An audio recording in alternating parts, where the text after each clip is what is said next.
Thank you guys for your patience there. Perfect. And you should still be able to see my screen. Let me know if you can see my screen. It's coming up now. Yes, it's live. All right, so then let's begin. You guys have done a tremendous job in just highlighting some of the top line features of negotiation for the buyer and seller contract. And one of the things to just recount in all negotiation strategies is that the negotiations are between the buyer and the seller. Somebody put that in the chat, buyer and the seller, right? And that's one of those things that's very important. And you might say, well, why would you say that it's obviously between the buyer and seller? But there can oftentimes become a clashing of wills between the agents, where one agent will feel like the negotiation is between the listing agent and the buyer agent. So then you have agents who are butting heads because, maybe one of them is not realizing that it's not between the agents. You are negotiating on behalf of your buyer. They're negotiating on behalf of the seller, and all terms are necessary for those parties to determine whether or not they are going to work. Okay. So the meeting of the minds is between the buyer and the seller, obviously. So that is just a quick reminder there. So the first thing obviously is the purchase price. And we know that that's the first thing that we've got to negotiate. But then there's some features of it that I want to make sure that we think about, right? So in terms of the market, depending on whether or not we're in a hot buyer's market, a hot seller's market, or a more balanced market like we're seeing now, will determine what that purchase price strategy is going to be. Because when you're in a hot, seller's market, in that seller's market, you have 5, 10 offers on the same property, then you've got to come with your highest and best right off hand, right? Because that's the negotiation strategy that the market will dictate is going to afford the buyer to the ability to move forward and get that home. Nevertheless, in a buyer's market, your negotiation strategy is going to be different. And what's the difference in the buyer's market and the seller's market? The buyer's market means that sellers are having to so drastically reduce the price because they just can't get the property sold. They're homes that are, all over. There's more supply than there is demand. So then you see buyers have the ability to be able to pretty much write their own ticket in a lot of instances. That's what it looks like when it's a buyer's market. Now we know that sellers markets are better for the entire economy. Sellers markets are better for all homeowners. Buyers markets means that values are going down and so forth and so on. And we don't want property values going down. We want to protect our investment, right? Nevertheless, it swings back and forth between the two of those. And then we have seasons like the one that we're in now, where it is more balanced. It is neither a buyer's market nor a seller's market, but you are able to negotiate very well in this market because sellers are not getting $20,000, $50,000 over asking price, but they are getting asking price in most instances. So what does that mean? That means that if your buyer is looking to go in and make an offer on the property, you've got to have a conversation with that buyer in advance. Mr. and Mrs. Buyer, this is what I recommend. And we're doing that not based off of feelings, right? We support everything that we do with a market analysis. So before we ever go in and talk about negotiating price point, no matter what the list price says, if the list price says 675, you're not going to automatically go in and offer 675 where the seller's going to say, well, don't you think I should offer 650? And that's not how we do things. It's based on the market analysis. You use the raw data because it's objective and it's unemotional. And then from that raw data, you're going to have that conversation with that buyer. And we talked about this before. When you're doing that market analysis in Bright, it will show you of those properties that last sold, how much, if any, seller concession was given on those. So you use that as a talking point to your buyer as well, so that you can say to your buyer, hey, in this market, it's pretty common that sellers are paying some seller concession towards buyer closing costs. See, it was an average of $15,000 paid in seller concessions. Nevertheless, that is very regional because in some areas you will look and see most of the offers went through the properties were purchased without seller concession. So I'm saying that because it's necessary to note that in our negotiation of this purchase price, we need to know all of the parameters that that buyer is going to encounter before we even write that offer. That's why it's important that we do our own due diligence. All right. So they're looking at days on the market. We're looking at whether or not that seller is motivated. And when we see a property that is, it's hot on the market, you're looking at what that CMA says. The CMA might say, in this market, the average days on market is 64 days on the market. So if your buyer goes in and it's only been on the market for 3 weeks now, and the buyer thinks, oh, well, I should be able to offer $50,000 under asking price, you want to recommend that they offer something more strong in order for their offer to be accepted. And let's talk about this, right? Because obviously we owe the buyer a duty of obedience. Nevertheless, they hire us for a purpose. Somebody type in that chat, they hire us for a purpose. Buyers hire us in order for them to close on their homes. They don't hire us to get $100,000 off of the purchase price. They don't hire us for the seller to give them an $80,000 credit.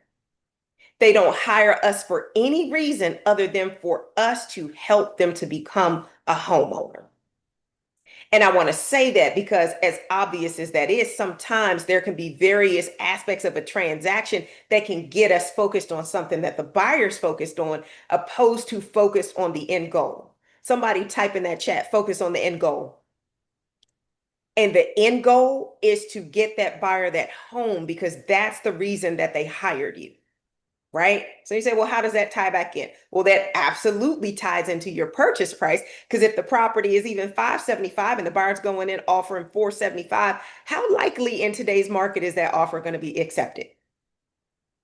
So then that's the conversation that you want to have with the buyer in advance. Hey, Mr. and Mrs. Buyer, my goal is to get you exactly what you desire in this home, but based on these comparables in this purchase price, I recommend a price point between this range as your offer, right? You want to give them guidance. You want to give them that direction so that they aren't just feeling, the tea leaves to see what to offer on the property. All right. Then another thing that you want to inform them of and be aware of is it's about the seller's net proceeds much more than just the purchase price. And one of the forms that we have in your brokerment library, we go through this on the listing side when you're the listing agent. So okay, well, the buyer may have offered 575 to purchase, but they asked for $35,000 back in closing costs, right? So then their offer is only 540. And then maybe they asked for, $10,000 for paint. So now their offer is actually only 530, right? And then they're asking for something else where you have a different buyer that comes in and now they're offering, 570 even. And you think we offer 575, our offer is better. No, you have to have the conversation with the buyer in advance that what the seller is looking for is net proceeds, much more than just the purchase price. So all of the other attributes or features of this offer that we're going to walk through today in terms of negotiations, the buyer needs to understand that each one of them tell the seller how serious that buyer is about moving towards settlement. And your goal in mind is to get that buyer to close on their home. Somebody type in that chat, get their buyer to close on the home. Because everything else that comes up is going to try to offer an opportunity to sabotage your deal. And you have to make sure that you are navigating those deals in a way that you get the buyer to the end goal. Okay. This is one of the things that we talk about in terms of purchase price. Now, there are times when an escalation clause works well. Some people prefer them, some people don't. I do like escalation clauses. I like them very much because what they do is they let the buyer continue to negotiate even after their offer has been submitted. As an example, if a seller has 5 offers on the table, the list price is 575, the buyer knows that they're willing to go up to 580 for the property. If someone comes in at 576, they're still winning the offer because they determine whether or not they are going to increase their offer by increments in advance, right? There's a flip side to each because some people will say, well, then didn't I just tip my buyer's hand and say how much they're willing to pay for the property? It's a give and take, right? They may have been willing to pay more, but nevertheless, if the buyer's goal is to get that property, and you're in a competitive situation and you've had a conversation with that listing agent and they say, hey, I need your highest and best, we're in a multiple offer situation, that is then a strategy that allows the buyer to win in a competitive situation. Okay, so something to consider.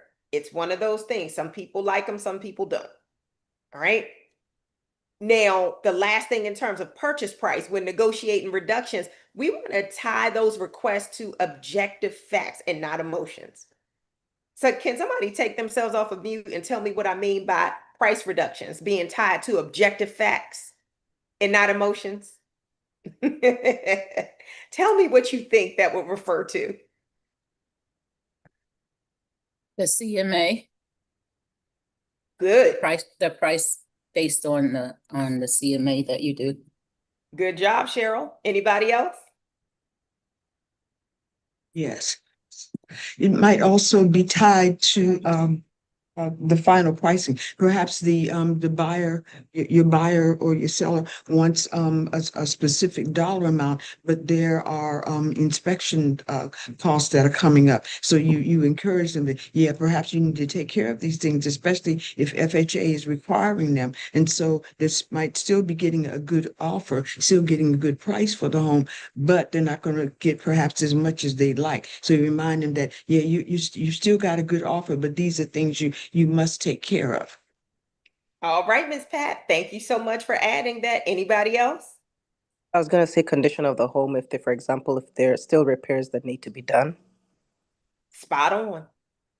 You guys have got it. Yes. Anybody? I was just going to say that, yeah, all of those are the facts that factor in. The emotional part is sometimes your buyers just feel like they shouldn't pay that much, or they get sticker shock at the price of it. And that's the emotional part of it that we have to steer them away from. Absolutely. You guys hit that spot on. I feel like that all should have been included in this slide. The I Anybody appraisal of think the else? it price. Sorry, the the appraisal appraisal of the price.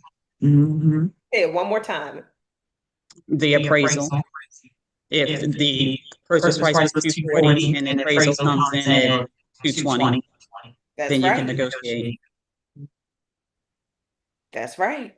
Miss Pat, you were going to say something else?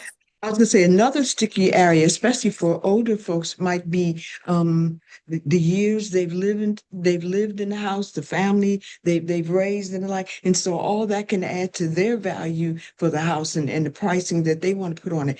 But as you look at the house, you might tell them, yes, I can understand how you might want $1 million for this property, but in accordance with the facts that we have here, the condition of the house, its age, the updates and the like, I don't think that this market would warrant that kind of pricing for your house. And so trying to help them to understand the difference between what they believe the house is worth and what it's actually worth to that buyer. Absolutely. I love it. You guys are spot on. The biggest takeaway here is that all price reductions, you want to make sure that they are tied to objective facts. And these are things that you can show the buyer based on every single thing that you guys have outlined. Excellent. Excellent. If anybody else has anything that you'd like to add there, come off of mute and add it. And I'm going to progress to the next slide. All right. So then our next point of negotiation, somebody come off mute and read that for us.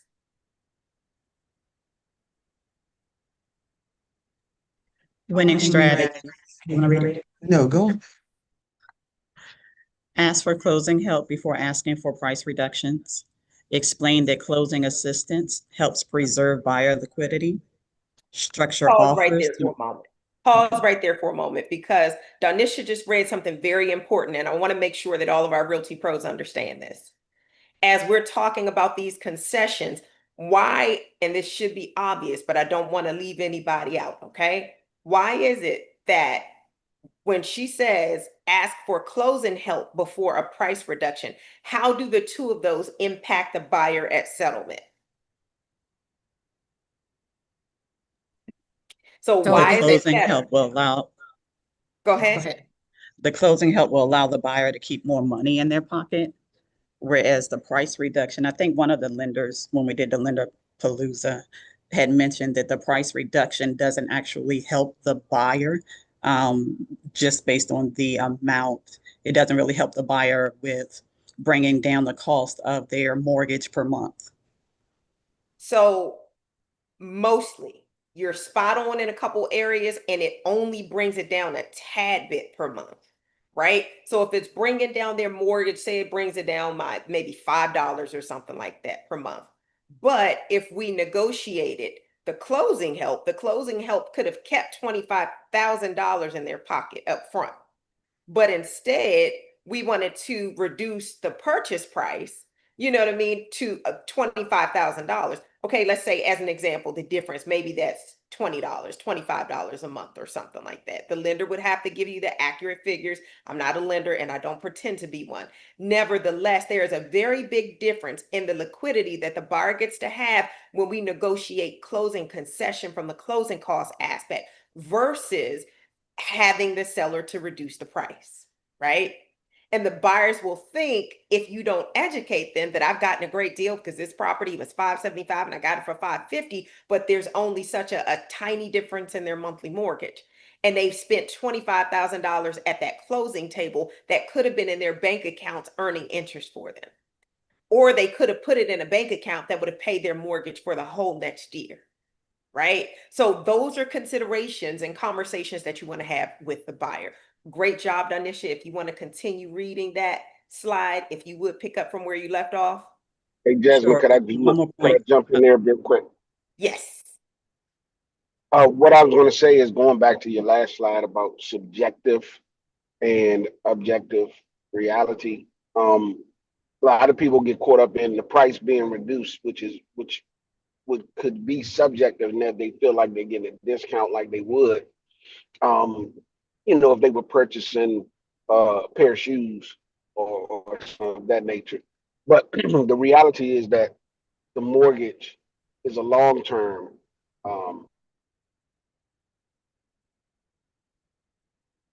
You went out, Mr. Porter. The mortgage is a long-term investment. Liquid cash in their pocket at the settlement table, which is a far great benefit, especially when we consider that our overall objective, going back to your very first slide, is to get the buyer a home, is to close that deal. And so the best way and most easiest way to close the deal is to help the buyer keep as much money in their pocket and don't give it away at the table, but rather roll it in to a long-term mortgage, 30, 15 years or what have you. Excellent. Thank you so much. And I was going to say just one more thing where you were talking about the value of the home and making sure that we continue to like build value. So if we're reducing the price of the purchase price, those who come after, it's reducing the purchase price for that neighborhood. Exactly. Also, I mean, just to add Which on is to what, not good for anyone. Right. so Go just to ahead, add to Kate. what, no, I was going to say, just to add to what Mr. Porter said, I think part of it is just educating the buyer that with keeping that money in your pocket, you can actually use it's more beneficial if you use it to pay down your mortgage payments. So, in other words, if they keep that $25,000 down, they can actually either invest it and help them make two payments instead of one payment, meaning they're paying down their principal and the interest faster. So instead of paying the 30-year mortgage, they'll pay that mortgage probably in 15 or 10 years as opposed to the 30 years, which means that they're going to own that home faster than actually doing it. So you can educate also other ways that, and I'm not saying I'm a mortgage broker or anything, but there are ways that they can do to assist them. So just like he said, reducing the price is great in terms of closing costs and all, but it does in the long term, it doesn't help them. It's better to keep that money and use it differently, like paying down their mortgages. That will help them better in terms of home ownership. Excellent. Outstanding job. You guys are on point. All right, there are two more bullet points on this slide.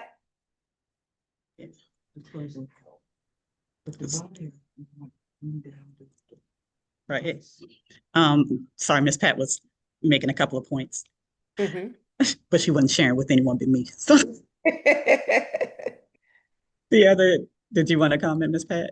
I'll share. I was saying it depends on who you're working with for your winning strategy. For the seller, the strategy would be for the closing help costs, while for the buyer, the best thing might be for bringing the price reduction. So a different something for each side, depending on who you're working with, I think. It definitely depends on who you're representing in the transaction. So for today, we're just talking about from the buyer side because Ms. Pat makes a great point there. All right, the Excellent. last two bullets. Mhm. Structure offers to maximize financing advantages. If the seller rejects the amount, ask for a partial contribution. There you go. And that part is straightforward because you may have a seller that, as an example, we talked about this before, and one of our lenders talked about it as well. If instead of asking for maybe a $25,000 reduction in price, maybe have the seller to pay $15,000 in closing costs and $10,000 towards a point buy down or an interest rate buy down, right? If that money is we're maximizing those financing advantages for the buyer, then now that buyer can get into that home with a lower interest rate and lower money out of pocket for the same amount that they would have just asked the seller to reduce the price by.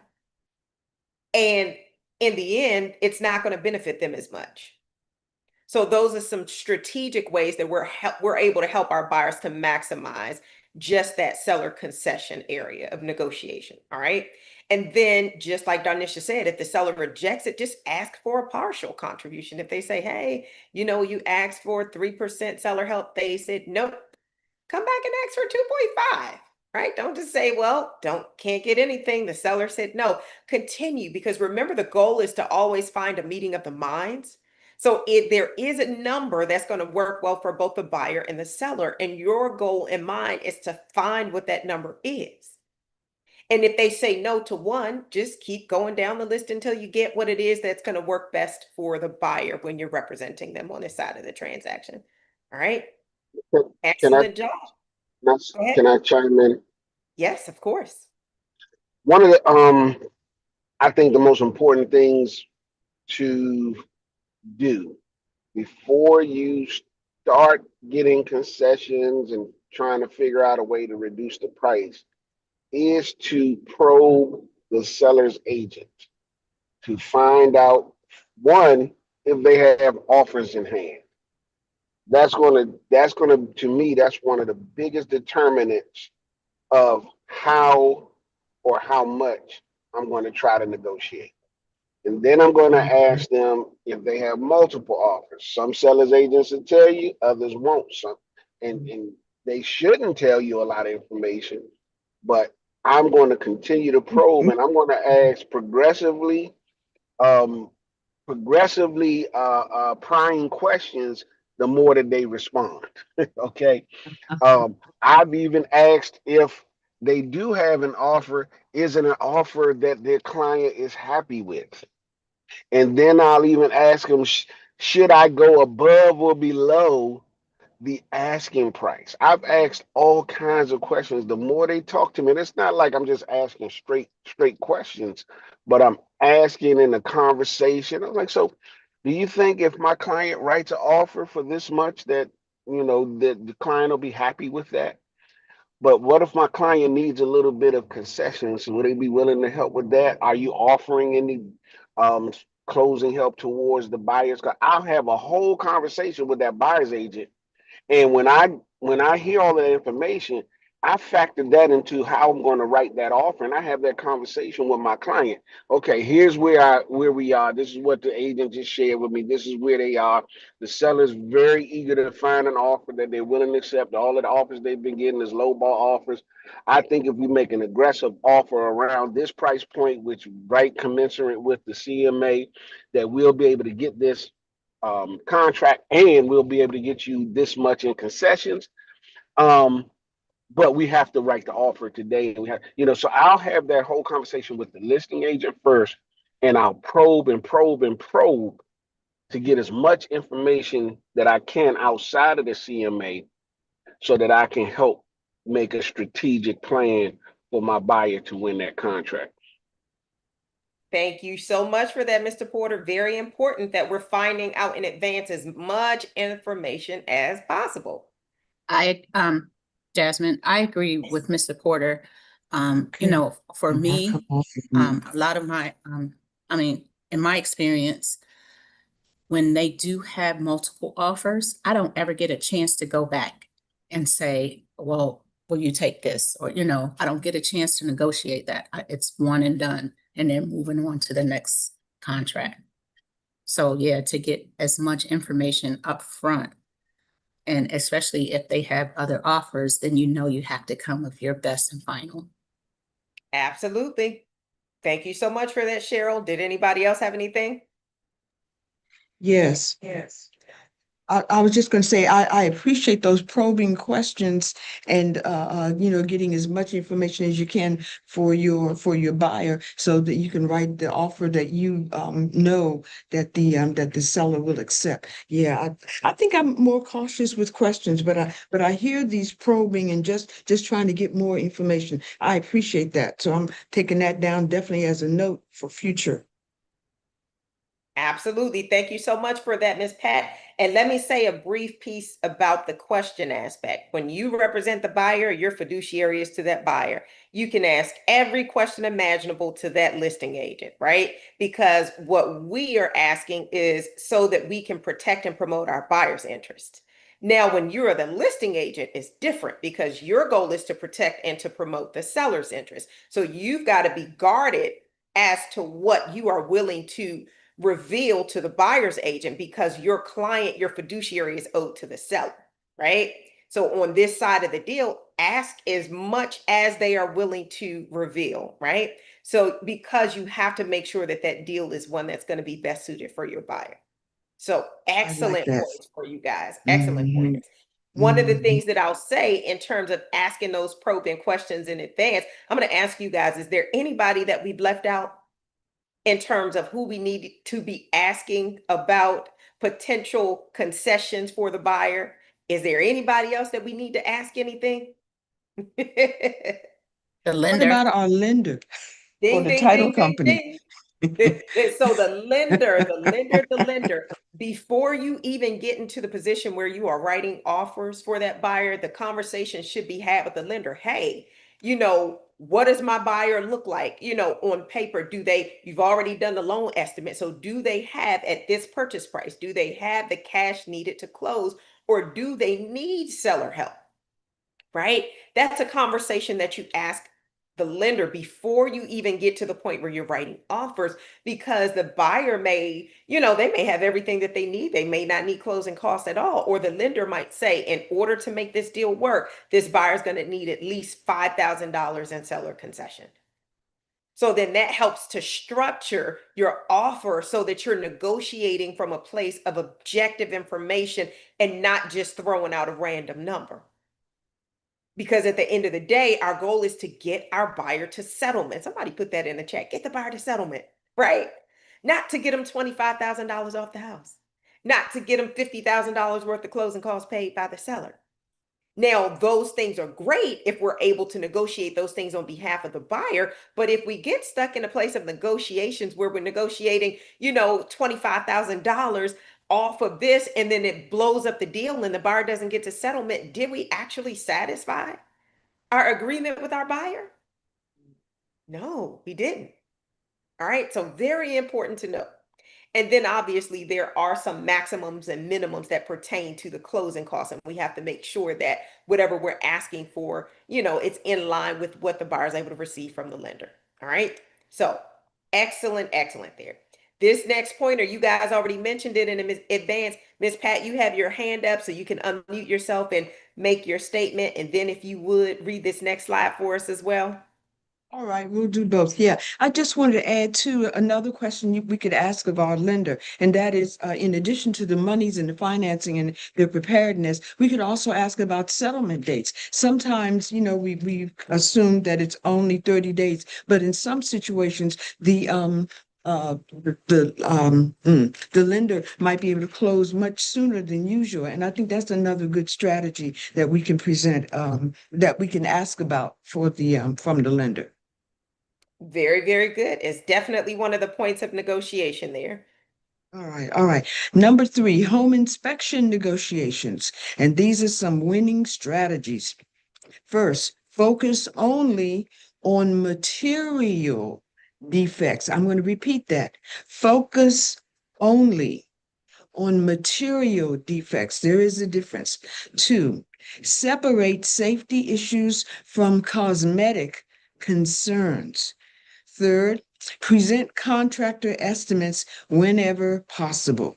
Four, offer solutions instead of complaints.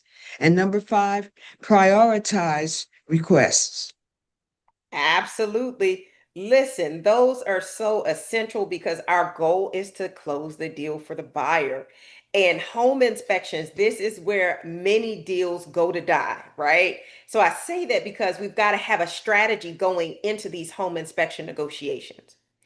So when Miss Pat read focus on material defects, a buyer may go to a home and they want to change the paint, they want to change the shutters, they want a different color carpet, they want all of these things, but they have nothing to do with the material defect, right? And that lends itself as well to safety issues versus cosmetic concerns. If the buyer's purchasing a resale home, the home is not expected to be 100% pristine and everything new as of that day because it's a resale, right?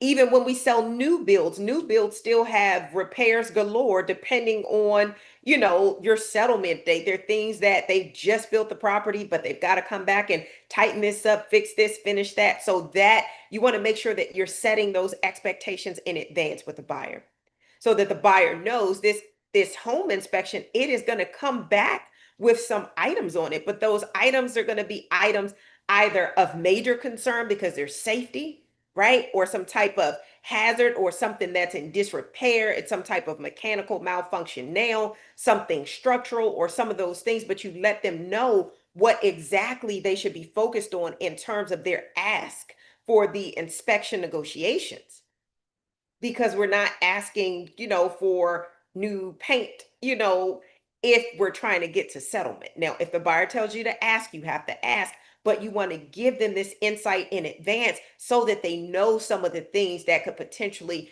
turn the seller off because your goal is to get them to settlement. All right.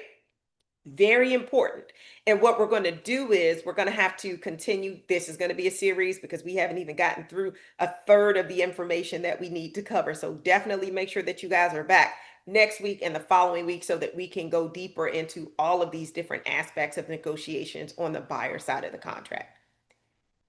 Because in terms of the inspection negotiation, we're going to go through that inspection contingency in detail. We're going to go through that property inspection notice in detail.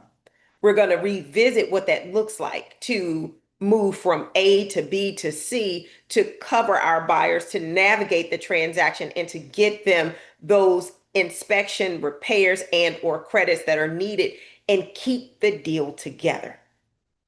And that's our goal. Somebody type in that chat, keep the deal together. That is the top focus, keeping that deal moving forward. All right. So with that being said, when you're offering or you're requesting things from that home inspection, offer solutions, right? The seller may have put something in that property that the buyer just doesn't like. It may be 80-20. The buyer likes 80% of it, the 20%. Well, I'd like if the seller did this or that. The home inspection is not an avenue for the buyer to renegotiate the contract or for the buyer to just ask for anything they want. It has to be something that is a material defect, something that is a safety concern, something that is an item of disrepair. So let's just remember that and let's make sure that we are setting those expectations and parameters to our buyers in advance. And the most important thing for a buyer to know, especially first-time home buyers, is probably every home that they go in, the inspector is going to come back and cite some things. So having items listed on a home inspection report is not a reason to panic. Okay? Expect that. The home inspector is paid to come back and find items. Expect that they're going to find those items on an inspection report. And what your goal in mind is to determine which of those items are major items which of them are cosmetic items, which of them need to be addressed now, which of them are items for the buyer to consider and to look out for, because maybe within the next 5 years or so, these are going to be items that they're going to have to consider. But the inspector is going to provide us with that inspection report, and he will have those things separated in those categories so you know which things are necessary to address now, later, or things that are just for your information. All right. Any other questions, comments, or contributions to this slide?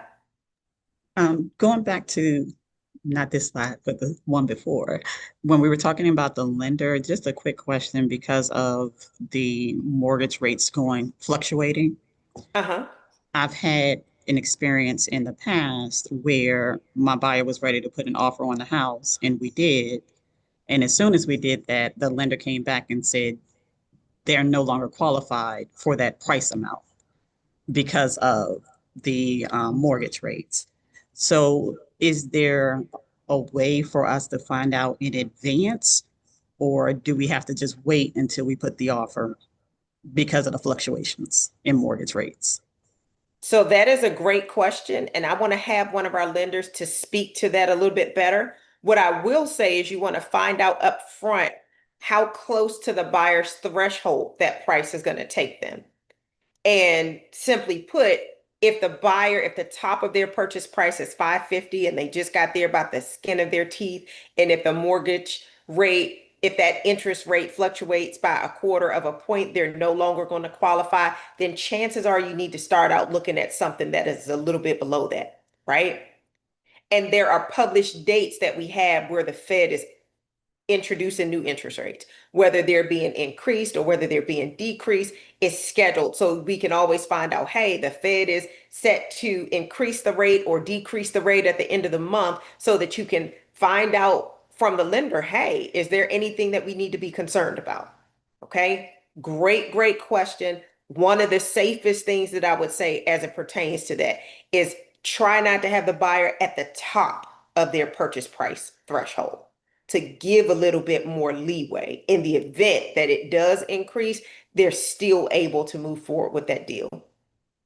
Also, if you're working with a lender that you know quite well, and you know also your capabilities of closing that deal, is you can ask them to lock the rate if you know you've been accepted in the offer, so that by the time you get it, then you know you have a certain amount of time to close the deal. So if they'll lock the rate, they have days.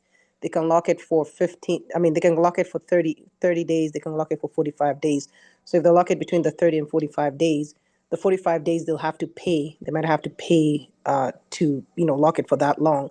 But if they lock it for 30 days, they can still get the same interest rate. And within that period, you just have to close within those 30 days that the interest rate is locked, so that that way it doesn't fluctuate.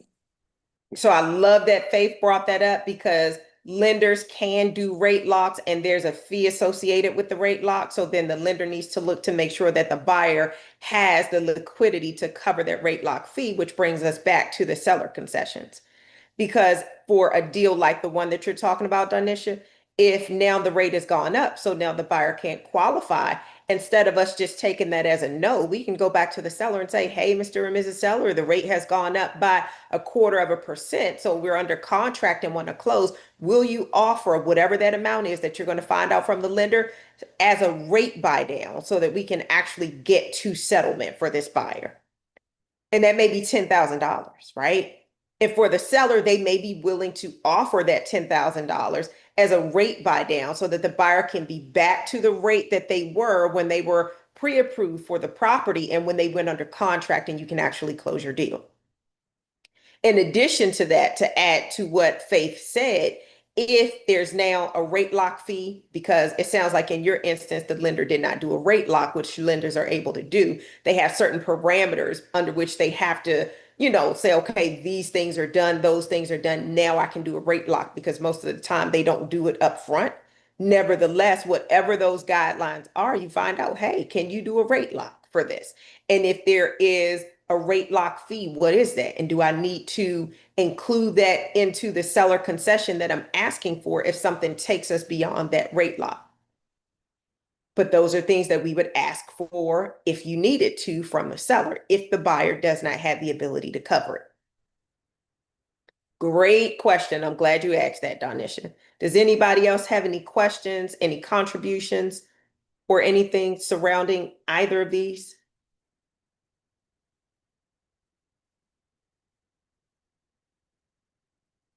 All right, so let me ask you guys this question. And I don't want to get too far ahead of myself because we're going to go through both of those addendums. We won't get through it today, but in terms of the home inspection, if you have a home inspection contingency, what is your buyer's provision to get out of that transaction? Say by chance you get back a home inspection and it's one like you've never seen. And maybe there's, $100,000 worth of work that's needed, and the seller may or may not be willing to do it. Tell me what the progression is from you receiving the home inspection report. Walk me through what that process needs to look like in order to satisfy that home inspection contingency for the buyer. So walk me through. We've just gotten the home inspection report, and now we do what? There's a One person can take the first step and then somebody else take the next. home inspection notice that you would list the items that the home inspection indicated was needed to be repaired.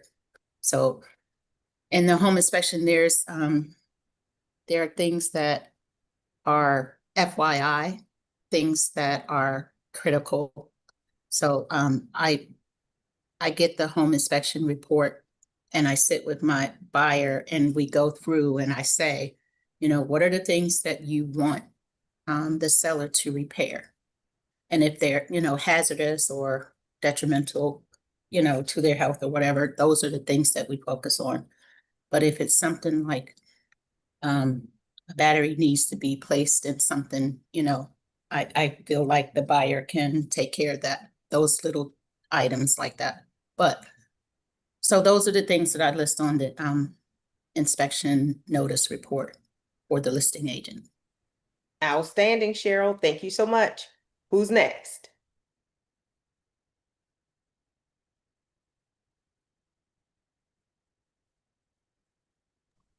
I guess after you've determined the list of items that have come up on your home inspection report on the notice, you notify the listing agent, and then on the disclosures, there's a place where where you had written the contingency of the home inspection.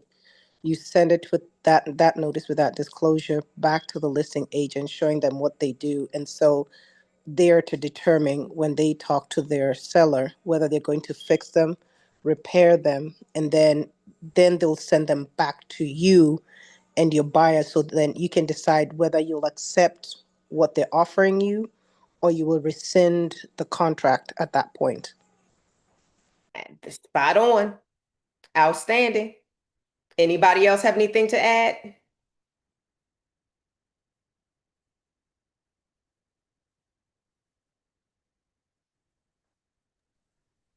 I just, excuse me, I just want to say just this one thing.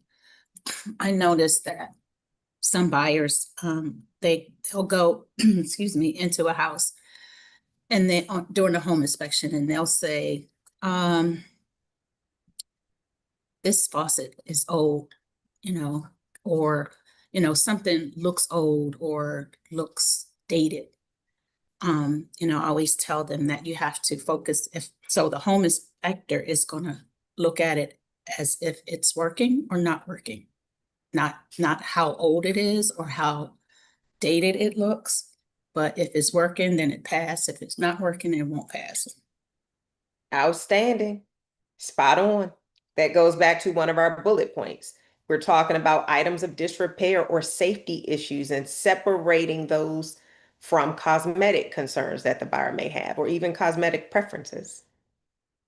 Great pointer there, Cheryl.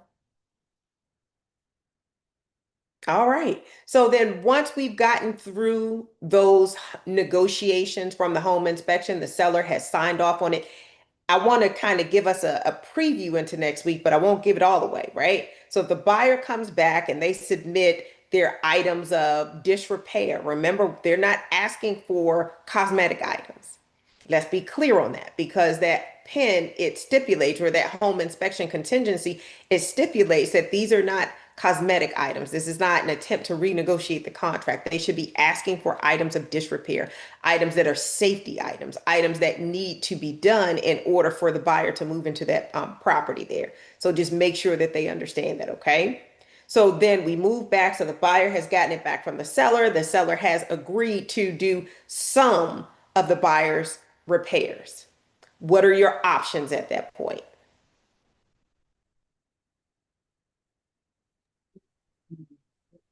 Miss Pat, you're on mute. I see your mouth moving, but you're on mute. All right, you've gotten your response back from the seller. You review it again with your client, and you have three options. You might accept what the seller is offering. You could reject it, or you could counter it, asking for something additional that is important to you that you think needs to be repaired. Absolutely. Remember that. Always remember that there are three options for both the buyer and the seller to any of the points of negotiation. They can always accept, counter, or reject. And the one in the middle is the most important because that's the countering aspect that gets them to the meeting of the minds. Because remember, there's always a sweet spot for the buyer. There's always a sweet spot for the seller. The buyer may have been too aggressive in their ask. Maybe the seller didn't like that, but it doesn't mean that the seller won't do anything, right? Maybe the seller doesn't want to do 50 items, but maybe they'll do 25, right? Maybe they'll do 25 and they'll give a credit in some type of way. So you walk that process to from start to completion, making sure that whatever it is you're able to get on behalf of the buyer, you get it so that you can present it to the buyer objectively and allow them to choose, hey, will this work for you? And remember, we talked about prioritizing those requests. So the items at the top of the list should be the priorities. So if there's 50 items on the report and only 10 of them are of really big concern and the seller agreed to do 12, the first 10 and two other, the buyer just won. So let's remember that because if they're major concern items that are of priority, those are really the only items that are big. The rest of those items, if they're cosmetic in some type of way, those are not the point of the inspection negotiations. All right. So as with that, I'm actually going to stop this slide and I want to hear your thoughts, your comments, your feedback, any other contributions from the slides that we've covered so far. We have a lot of additional information to go through. And like we said, this is going to be a series. So we're going to go deeper and we're going to go to each one of those. And then we're going to do a bit of role play as it pertains to those inspection negotiations. We have the appraisal gap contingency here. We have so many different aspects of negotiation that we want to make sure that each of our Realty pros are adept in using on behalf of our buyers. All right. So I will pause and give the floor over to you guys. If you have any contributions from either of the slides that we covered, there may be something that you say, you know what, that really just sparked this, whatever this piece is. And I want to make sure that I either ask this question or I contribute this to the conversation. Now's your time. I believe you've hit the top three most important our negotiation points, and I think we've done a good job beginning to look at that. And I really appreciate the Realty Pro information and questions as well. I think it's been really good. So I'm looking forward to more of this. Outstanding. Anybody else? Let's see. Let's see what messages we have in the chat. One of the things I was going to say, and I just want to make sure that we emphasize this because from the outside looking in, sometimes being on the backside of knowing what happens if we don't follow the steps that Jasmine outlined today. Especially the number one thing is remembering that this is not between you and the listing agent. It is between the buyer and the seller. It is so tempting and it's so easy for us to sometimes insert our own opinions, ideas, and thoughts into the transaction or become emotionally involved in the transaction in a way that it does not benefit your client, it doesn't benefit the listing agent, doesn't benefit the brokerage, and it doesn't benefit you closing that transaction. But it's a natural inclination that you have to resist and remain professional and to remember that whatever your client is asking you to do after you've given them a detailed buyer's consultation, you've gone over what to expect in the market, how the transaction is going to go. You cannot negate any of those steps. That buyer's consultation is key. But then when it comes down to any type of negotiations, it's not between you and the listing agent, it's between the buyer and the seller. You have to continuously say, this is not about me, it's between the buyer and the seller, because that is going to keep you from making or inserting yourself in the transaction in a way that could come back to bite us in the end.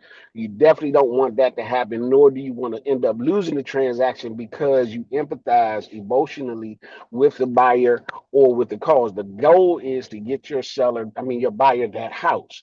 And so you have to try to remain as professional as possible. And one of my strategies is when I feel like I might be emotionally involved, is to use those board documents that only gives you A, B, or C to negotiate and to avoid at all possible the filling in a whole bunch of verbiage that's not already pre uh, printed by the lawyers who have thought about how the negotiation should go.